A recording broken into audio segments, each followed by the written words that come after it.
Assalamualaikum warahmatullahi wabarakatuh. Innal hamdalillah nahmaduhu wa nusalli wa nusallimu ala rasulihil karim.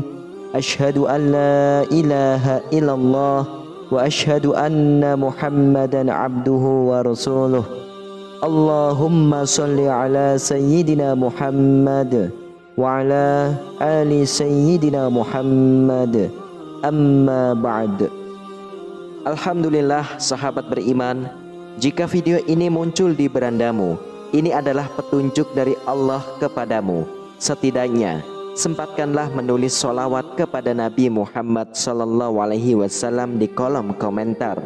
Insya Allah bisa menjadi bukti kecintaan kita untuk mendapatkan syafaat kelak di akhirat. Amin, Allahumma amin. Sahabat beriman yang dirahmati Allah Subhanahu wa Ta'ala, tenangnya malam saat dunia berselimut dalam kegelapan, pikiran kita seringkali terbangun dari tidurnya. Bagi umat Islam, momen ini bukanlah sekedar gangguan tidur, tetapi dapat memiliki makna yang dalam dan mendalam.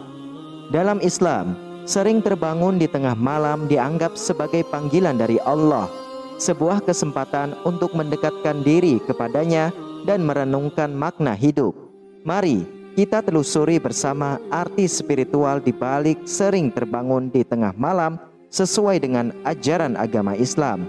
Silakan sahabatku untuk menyimak video ini hingga akhir, supaya segala informasi yang kami sajikan tidak menjadi gagal faham di memori pikiran kalian dan bisa menjadi penambahnya ilmu yang bermanfaat. Terima kasih. Yang pertama, terbangun antara jam 3 sampai 5 pagi. Bangun di antara jam 3 sampai 5 pagi adalah tanda untuk melaksanakan sholat tahajud, sebuah ibadah tambahan yang dianjurkan oleh Allah dalam Al-Quran, sebagaimana firman-Nya dalam surah Al-Isra ayat 79. Dan pada sebagian malam, lakukanlah sholat tahajud sebagai suatu ibadah tambahan bagimu. Mudah-mudahan Tuhanmu mengangkatmu ke tempat yang terpuji. Hal ini menegaskan keutamaan melaksanakan sholat tahajud sebagai bentuk ibadah yang memperoleh pujian dari Allah. Dalam hadis riwayat Imam Tirmizi, Rasulullah SAW bersabda, "Lakukanlah sholat malam, karena itu adalah kebiasaan orang-orang soleh sebelum kalian. Mendekatkan kalian kepada Tuhan kalian, menutupi kesalahan, menghapus dosa, dan mengusir penyakit dari tubuh." Dalam ibadah tahajud, umat muslim berusaha memperkuat hubungan spiritual dengan Sang Pencipta, menunjukkan ketundukan dan kepatuhan kepadanya, serta memohon rahmat dan ampunannya. Dengan terbangun di waktu tersebut, seseorang diingatkan untuk merenungkan kebesaran dan kekuasaan Allah, serta mendapatkan kesempatan untuk mendekatkan diri kepadanya melalui ibadah tahajud. Ini juga merupakan waktu yang disunahkan bagi umat Islam untuk memohon ampunan atas dosa-dosa mereka dan memperbaiki hubungan spiritual dengan Allah. Yang kedua, terbangun di jam 11 malam hingga jam 1 pagi. Ketika seseorang bangun di jam 11 malam hingga jam 1 pagi, hal ini sering menandakan adanya kekecewaan emosional yang dirasakan. Kondisi ini bisa muncul karena berbagai faktor seperti tekanan pekerjaan, masalah interpersonal, atau ketidakpastian dalam kehidupan. Di Al-Quran, dalam surah Ar-Ra'd ayat 28, mengajarkan orang-orang yang beriman dan hati mereka menjadi tentram dengan mengingat Allah. Ingatlah, hanya dengan mengingat Allah hati menjadi tentram. Salah satu cara untuk menjaga keseimbangan emosional adalah melalui meditasi, zikir, dan doa. Rasulullah SAW bersabda, tidak ada suatu amalan yang dilakukan oleh anak Adam yang lebih menyelamatkan dia dari azab Allah daripada zikir kepada Allah. Hadis riwayat Imam Ahmad. Dengan bermeditasi sambil berzikir, seseorang dapat menenangkan pikiran dan meredakan ketegangan dalam tubuh. Sedangkan doa dapat menjadi sarana untuk mengungkapkan perasaan, meminta bantuan, dan perlindungan dari Allah. Dengan demikian, bangun di jam-jam tersebut bukan hanya sebagai gangguan tidur, tetapi juga sebagai panggilan untuk memperkuat ikatan spiritual dengan Allah dalam menghadapi kesulitan dan kekecewaan dalam kehidupan. Lalu yang ketiga, terbangun di antara jam 1 sampai 3 pagi. Ketika seseorang bangun di antara jam 1 sampai 3 pagi, hal ini sering menandakan adanya kemarahan yang terpendam atau terasa intens. Pada jam-jam tersebut, titik energi terhubung dengan hati. Al-Quran dalam surah Al-Furqan ayat 63 menggambarkan, dan hamba-hamba Tuhan yang maha penyayang itu ialah orang-orang yang berjalan di atas bumi dengan rendah hati. Dan apabila orang-orang jahil menyapa mereka, mereka mengucapkan kata-kata yang baik. Kemarahan yang tidak diatasi dengan baik dapat berdampak negatif pada kesehatan jiwa seseorang. Untuk mengelola kemarahan tersebut, ada beberapa langkah yang dapat dilakukan, seperti minum air dingin untuk menenangkan sistem saraf dan meredakan panas dalam tubuh, serta sholat tahajud untuk menenangkan pikiran dan meredakan ketegangan. Rasulullah SAW bersabda, apabila salah seorang di antara kalian marah, maka hendaklah ia berwudu, karena marah itu berasal dari api. Hadis riwayat Imam Abu Daud. Lalu yang keempat, terbangun di jam 3 sampai 5 pagi. Ketika seseorang bangun di jam 3 sampai 5 pagi, hal ini dianggap sebagai pertanda bahwa Allah sedang berkomunikasi dengan manusia. Al-Quran dalam surah Az-Zariyat ayat 17 sampai 18 menyatakan, mereka sedikit sekali tidur di waktu malam, dan di akhir-akhir malam mereka memohon ampun kepada Allah.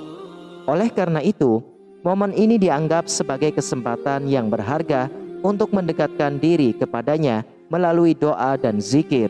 Rasulullah SAW bersabda, Tuhan kita turun setiap malam ke langit dunia ketika tersisa sepertiga malam terakhir dan berkata, siapa yang berdoa kepadaku akan aku kabulkan, siapa yang meminta kepadaku akan aku beri, dan siapa yang memohon ampun kepadaku akan aku ampuni. Hadis riwayat Imam Bukhari dan Muslim. Dengan menggunakan waktu ini secara produktif untuk beribadah dan merenungkan kebesaran serta kasih sayang Allah, seseorang dapat memperkuat ikatan spiritualnya dan mendekatkan berkah serta rahmat darinya. Bangun di jam-jam ini bukan hanya sekedar gangguan tidur, tetapi juga sebagai panggilan untuk mendekatkan diri kepada Allah dalam keheningan malam, di mana komunikasi dengannya dirasakan lebih dekat dan mendalam. Lalu yang kelima, terbangun di salah satu sepertiga malam. Sepertiga malam adalah waktu yang dianggap sangat istimewa, karena pada saat itu rahmat Allah turun dengan sangat baik. Al-Quran surah Al-Muzammil ayat 6 menyatakan, sesungguhnya bangun di waktu malam adalah lebih tepat untuk khusyuk, dan bacaan di waktu itu lebih berkesan. Kesempatan untuk beribadah dan mendekatkan diri kepada Allah pada waktu ini sangat dianjurkan, karena pada saat inilah pintu-pintu surga terbuka lebar dan doa-doa dikabulkan dengan lebih mudah. Dengan menjaga ibadah dan zikir pada saat ini, seseorang dapat membawa berkah dan keberkahan dalam hidupnya. Oleh karena itu, penting bagi umat muslim untuk memanfaatkan sepertiga malam ini sebagai waktu yang sangat berharga untuk mendekatkan diri kepada Allah, beribadah, berdoa, dan bertafakur atas segala nikmatnya. Lalu yang keenam adalah terbangun di jam 5 hingga 7 pagi. Bangun di jam 5 hingga 7 pagi seringkali menjadi tanda adanya emosi yang tertahan dalam diri seseorang. Al-Quran surah An-Naba ayat 9 menyatakan, dan kami jadikan tidurmu untuk istirahat. Rasulullah bersabda, sesungguhnya di dalam tubuh manusia itu terdapat segumpal daging. Jika ia baik, maka baiklah seluruh tubuh, dan jika ia rusak, maka rusaklah seluruh tubuh. Ketahuilah, segumpal daging itu adalah hati. Hadis riwayat Imam Bukhari dan Imam Muslim. Namun, penting untuk diingatkan bahwa tidak dianjurkan untuk tidur kembali setelah sholat subuh, karena dapat mengganggu kesehatan fisik dan juga rezeki seseorang. Dengan menyadari dan mengatasi emosi yang tertahan saat bangun di jam-jam ini, seseorang dapat menjaga keseimbangan mental dan fisiknya, serta menjaga kualitas hidupnya sesuai dengan ajaran Islam yang menekankan pentingnya menjaga kesehatan tubuh dan hati. Lalu yang ketujuh adalah kesulitan tidur di jam 9 sampai 12 malam. Kesulitan tidur pada jam tersebut memang merupakan pertanda yang sering terkait dengan stres dan kekhawatiran yang dirasakan seseorang. Dalam mengatasi kondisi ini, sholat hajat menjadi salah satu solusi yang sangat dianjurkan. Al-Quran Surah Al-Baqarah ayat 45 menyebutkan, dan mohonlah pertolongan kepada Allah dengan sabar dan sholat. Sholat hajat merupakan ibadah sunnah yang dilakukan untuk memohon pertolongan dan bantuan Allah dalam menghadapi masalah atau kesulitan yang dihadapi. Dengan melaksanakan sholat hajat, seseorang menegaskan ketergantungan dan kepercayaannya kepada Allah sebagai pemilik segala urusan. Selain itu, membaca Al-Quran juga merupakan langkah yang efektif dalam membawa ketenangan hati dan memperbaiki kualitas tidur. Ayat-ayat suci Al-Quran mengandung kebijaksanaan dan ketenangan yang mampu mengurangi kegelisahan, serta membantu seseorang meraih tidur yang lebih nyenyak dan berkualitas. Dengan demikian, ketika seseorang mengalami kesulitan tidur di jam-jam awal malam, bukan hanya fisik yang perlu diperhatikan, tetapi juga spiritual. Kemudian yang kedelapan adalah, sebagai kesimpulan, bangun di waktu malam untuk berdoa dan berzikir memiliki keutamaan yang besar dalam ajaran Islam. Doa yang dibaca pada saat bangun malam memiliki keistimewaan yang diakui dan dikabulkan oleh Allah. Rasulullah SAW menganjurkan umatnya untuk melaksanakan sholat dan berdoa di waktu malam sebagai salah satu amalan yang sangat dianjurkan. Dengan memperbanyak ibadah dan berdoa pada waktu malam, seseorang dapat memperkuat hubungan spiritualnya dengan Allah, meraih keberkahan dan mendapatkan ampunan serta rahmatnya. Oleh karena itu, menjadikan waktu malam sebagai momen untuk beribadah dan berdoa merupakan praktek yang sangat dianjurkan dalam Islam, serta merupakan langkah menuju kesempurnaan spiritual dan kesejahteraan jiwa.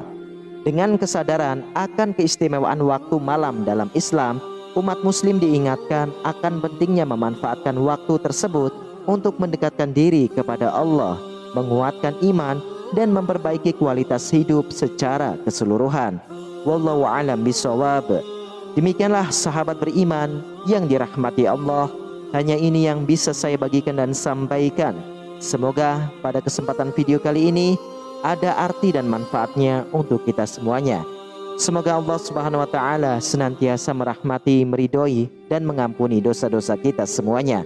Amin ya rabbal alamin. Wassalamualaikum warahmatullahi wabarakatuh.